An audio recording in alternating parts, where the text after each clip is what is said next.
সাম্প্রতিক সময়ে দেশজুড়ে নারীর প্রতি সহিংসতা ও ধর্ষণের ঘটনা উদ্বেগজনকভাবে বেড়ে যাওয়ায় দ্রুত ও কঠোর বিচার নিশ্চিত করতে এ সংক্রান্ত আইনের কিছু ধারা সংশোধনের উদ্যোগ নেয় সরকার।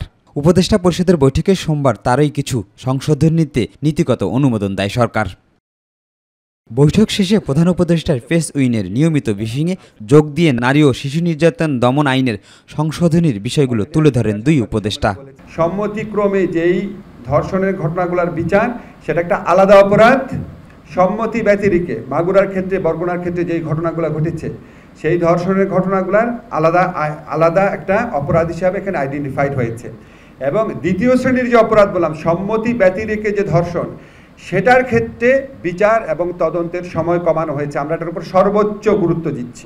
নারী ও শিশুর নির্যাতন দমন আইন যেটা আছে 2000 সালে, সেখানে বেশ কিছু গুরুত্বপূর্ণ সংশোধন আইন মন্ত্রণালয়ের পক্ষ থেকে উত্থাপন করা হলে আমাদের ক্যাবিনেট সেটার নীতিগত অনুমোদন দেয়।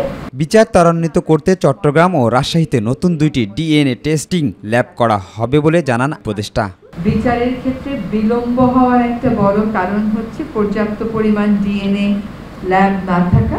এই মুহূর্তে একটি মাত্র আছে। আজকে সিদ্ধান্ত হয়েছে যে আমরা চট্টগ্রামে এবং রাজশাহীতে দ্রুততার সাথে আরও 2টা ডিএনএ ল্যাব স্থাপন করব। সংশোধনী নারী ও শিশু নির্যাতন দমন আইনটি চূড়ান্ত অনুমোদনের পর এ সপ্তাহে গ্রেজেট আকারে প্রকাশ হতে পারে বলে জানান দুই উপদেষ্টা। আমরা ভিকটিমদের প্রোটেকশনের জন্য বিভিন্ন ধরনের ব্যবস্থা করেছি, ওনাদেরকে ক্ষতিপূরণ দান করার ব্যবস্থা করেছি এবং ধর্ষণকালে বা ধর্ষণের উদ্দেশ্যে যদি কোনো রকম জখম করা হয়, গুরুতর জখম বা সাধারণ জখম, সেটাকেও আমরা কঠোর শাস্তির ব্যবস্থা করেছি। আপনারা বৃহস্পতিবার দিন এটা চূড়ান্ত অনুমোদন হয়ে যাবে আমরা আশা করছি। শিমুল খান, মাই টিভি, ঢাকা।